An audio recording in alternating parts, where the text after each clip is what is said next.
شويت الجمبري الاول في الصينيه وبعد كده بحطه على الفلامبيه عشان يطلع يدخن قدام حضرتك، واخد صوص واخد تتبيله في منتهى الجمال. نضفت الجمبري الاول وشلت منه عرق الرمل، وبعد كده قطعت له الخلطه، البصل وفلفل الالوان مع شويه طماطم، بشر جزر، شويه كرفس. بحط الخلطه بتاعتي الاول على الصينيه وابدا ارص الجمبري بتاعي على الخلطه بشكل دائري كده جميل، وازود برده شويه خلطه على الوش. وبجيب الخلاط بتاعنا واحط فيه الجزر مع شويه توم وشويه كرفس، فلفل الوان برده موجودين، واحط الملح بقى والكمون والشطه والكزبره وشويه مستردة، وازود شويه ليمون كده، ولو عندي شويه زبده او شويه زيت بحطهم على المارينيه اللي انا هحطه على الوش بالشكل ده كده. وبكده بكون تبلت الجمبري بتاعنا في قلب الصينيه، يبقى خد الخلطه وخد التتبيله، وابدا اصلفره بالسلفر بالشكل ده، ورشه صوص بتر فلاي لو عندنا كده بنديله لوش بيدي طعم حلو قوي. وبعد كده هنحطه على ظهر الشوايه من فوق او داخل الفرن اللي موجود عندنا في البيت برده، ونولع تحت منه لمده 7 دقائق. الخلطه مع التتبيله مع الجمبري هتعمل صوص مميز جدا للجمبري وهتشوفوه دلوقتي. يلا بينا كلنا نبدا الحكايه بذكر الله والصلاه على الحبيب النبي صلى الله عليه وسلم. طبعا لو عجبنا الفيديو هنحط له لايك كده ونشاركه للغير. بعد 7 دقايق بقى هنكشف السيلفر ده. تعالى اوريلك شكل الصينيه. بص تعالى قرب، ركز بقى على البهاريز اللي نزلت من الجمبري والتتبيله والخلطه، وناقص حاجه واحده بس دلوقتي هنعملها، ندخل الجمبري الفرن ياخد وش. طب الناس اللي مش عايزه فيه بهاريز ولا صوص يفضل كتير قوي بالشكل ده، هنسيب الصواني ديت فوق ظهر الشوايه لما تنشف براحتها ونطلع الجمبري. طريقه التقديم هتعجبكم قوي، ولكن تعالى اقول لك فوائد الطريقه ديت يا جماعه في تسويه الجمبري. ان انا بحصل على القيمه الغذائيه الكامله بتاعه الجمبري، كله بيبقى موجود في الصينيه عندي، ولما اجي اقشر الجمبري كده وانا باكله هلاقيه بيتقشر معايا بسهوله. والطريقه ديت طبعا بتنجز معايا في وقت التسويه عندي، مهما كانت الكميه بسويه في اقل وقت ممكن. معظمنا طبعا ما عندهوش الجريل في البيت. طيب هنعمل ايه؟ هنسوي الجمبري يا جماعه بالشكل ده كده، وان شاء الله هتدعوا لي. وبص معايا على الشكل الجميل، قرب. الله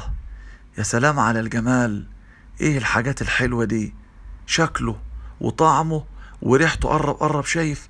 خيال. طيب هنعمل ايه دلوقتي؟ طلعنا الصينيتين اهو، الاولى والتانية.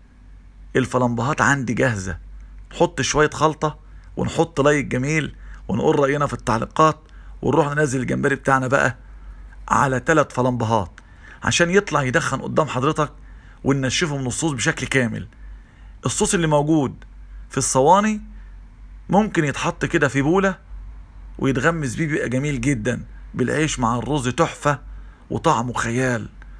هنعينه دلوقتي. يلا بينا نكمل الصينيه التانية. جمال التقديم على الفلمبهات لما بتبقى سخنه يا جماعه، انك لما تيجي تاكل الجمبري مع اول جمبريايه لاخر جمبريايه بيكون الجمبري سخن، واحنا بنحط صوص برضو على الفلمبيه يديك ريحه حلوه قوي ودخانه قدام حضرتك تشوقك انك تطلب جمبري تاني. هقول لك ليه. بص على الحركه دي، شايف انا عملت ايه؟ حطيت الجمبري على الفلمبيه، ايه اللي حصل هنا؟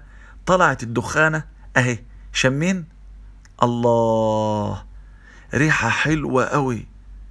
طبعا شكل الجمبري مغري، وطعمه اكيد في منتهى الجمال، وله طرق كتيرة قوي وتوابل وصوصات مختلفة.